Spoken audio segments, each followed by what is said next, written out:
In a kingdom where power, loyalty, and love were the pillars of existence, King Arthur ruled with wisdom and strength. His reign was marked by prosperity, but beneath the surface of the kingdom's golden age, a storm was brewing, one that would test the very foundation of trust, loyalty, and a delicate balance between duty and desire. King Arthur was not just a ruler, he was a warrior, a man who had faced countless battles both on the field and in the treacherous court of politics. Yet, despite all his challenges, there was one person he trusted implicitly, his childhood friend, Luca. From their earliest days as princes, Arthur and Luca were inseparable. They trained together, shared their deepest fears, and celebrated each other's victories. Luca was not just Arthur's best friend, he was his most trusted advisor, his army general, and the only person in the world who knew the king's innermost secrets. The king set different loyalty tests for his friend, who passed all tests, including laying down his life for the king. But even in this bond of brotherhood, shadows lurked. King Arthur harbored a secret so profound, it threatened to unravel the very kingdom he had built. He was impotent, a fact known only to him and the queen. Despite the queen's beauty and their political marriage, Arthur could never fulfill his marital duties. Instead, he sought comfort in the strong, silent presence of Luca, who would often massage him and keep him company through the long, lonely nights. The kingdom, however, demanded an heir. Without one, Arthur's lineage would end, and the kingdom would be thrown into chaos. The pressure mounted until one day, the rulers of the neighboring kingdoms issued an ultimatum: produce an heir within a year or lose the kingdom. Desperation gnawed at Arthur's heart. He confided in his most trusted advisors, who, unaware of his secret, suggested that he try to conceive with the queen more frequently. Arthur knew this was impossible, so in a moment of utter despair, he made a decision that would change the course of all their lives. He summoned Luca and the queen and proposed something unthinkable. Luca would secretly lay with the queen to conceive an heir. The king said to Luca, "You must lay with the queen till she conceives." But Luca said in annoyance, "No, my king, I cannot do this terrible thing. My love and body is for you alone."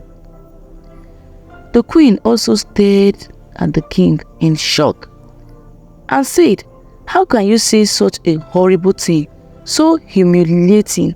You mean I should lay with your male servant and friend?" Luca, both and the queen were horrified at first, but Arthur's desperation and his heartfelt confession about his impotence softened their hearts.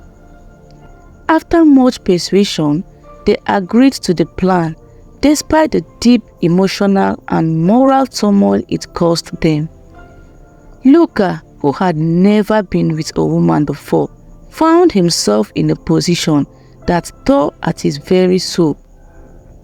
He had sworn to serve the king until his death, but now he was being asked to break that vow in the most intimate way possible. That night, as Arthur stood outside the chamber door, he could hear the awkward struggles and the emotional conversation between his queen and his best friend. But nothing happened. They couldn't go through with it. However, the next day, Luca did as he was asked. Arthur, standing outside the door, heard his queen's moans of pleasure as Luca lay with her. The sound of her enjoyment, something he had never been able to give her, tore at his heart. As he opened the door and saw them together, tears streamed down his face. He was a king, yet powerless in the most personal of matters. Days turned into weeks, and the sexual encounters continued. Arthur, masking his pain, thanked Luca for his efforts in trying to conceive an heir. But when the queen failed to become pregnant after 9 weeks, Arthur ordered them to stop. Yet, something had changed in those 3 weeks. Luca and the queen had developed feelings for each other, feelings that were forbidden and dangerous. They began to long for each other, their thoughts consumed by the stolen moments of passion they had shared. Luca, once the king's most loyal subject, found himself distracted and distant. He neglected his duties, forgot to attend to the king's needs, and could no longer focus during their training sessions. The queen too became obsessed with Luca, often casting longing glances at him during palace gatherings. Their secret lust was becoming impossible to hide. The tension reached its peak during a grand feast celebrating the kingdom's bountiful harvest. Kingdoms from far and wide came to present gifts and celebrate with King Arthur. Amid the celebrations, the queen secretly sent a note to Luca asking him to meet her in the library, a private and secluded place within the palace. There, away from the prying eyes, they gave in to their desires once more, indulging in a passionate encounter that solidified their forbidden bond. They consummated and made love for hours. But the kingdom was on the brink of disaster. A plot to overthrow King Arthur was uncovered, orchestrated by none other than the queen's own brother. The king, with Luca's help, crushed the coup, beheading all the conspirators except for the queen's brother, who had fled. On the night before the coup, the queen had requested to visit her maternal home, a request Arthur had granted. That same night, Luca had snuck into chambers and they had spent the night together, unaware of the impending danger. When Arthur learned of Luca's betrayal, he was devastated, but instead of confronting him, Arthur kept his knowledge secret. He allowed the queen to return to the palace and summoned both her and Luca, ordering them to continue trying to conceive, but this time with another man, one of the kingdom's younger chiefs. The queen and Luca were furious, but Arthur's word was final. That night, Arthur confronted Luca, revealing that he knew about his secret meetings with the queen. Luca, ashamed and broken, begged for forgiveness, even asking the king to take his life for his foolishness. But Arthur, though deeply hurt, couldn't bring himself to kill the man he had once considered a brother. Instead, he ordered Luca to leave the palace and serve at a distant garrison, hoping that the distance would help both Luca and the queen forget their forbidden love. Luca tried to move on, resuming his duties and serving the king as best as he could. But the queen soon sent word that she was with child and requested to see Luca. Despite this better judgment, Luca refused, determined to break free from the destructive path they were on. But as the night passed, Luca found himself tormented by thought of the unborn child, wondering if it was his. One night, unable to bear the uncertainty any longer, Luca left the king's bed and went to meet the queen at their usual spot. As they were making love, King Arthur woke up to find an empty bed. He searched everywhere in the palace for Luca, but he was nowhere to be found. He then asked the chief security night guard for the library. As he was walking with the guards to the library, you could see the anger, fears, questions in his face. He opened the library door, but Luca and the queen was far gone in their romance and didn't hear them coming. King Arthur caught them. He ordered them to be tied and asked Luca why he disobeyed his orders and continued to sleep with the queen. But Luca said, "I love the queen." The king was enraged. He shouted in tears and said, "What did you say?"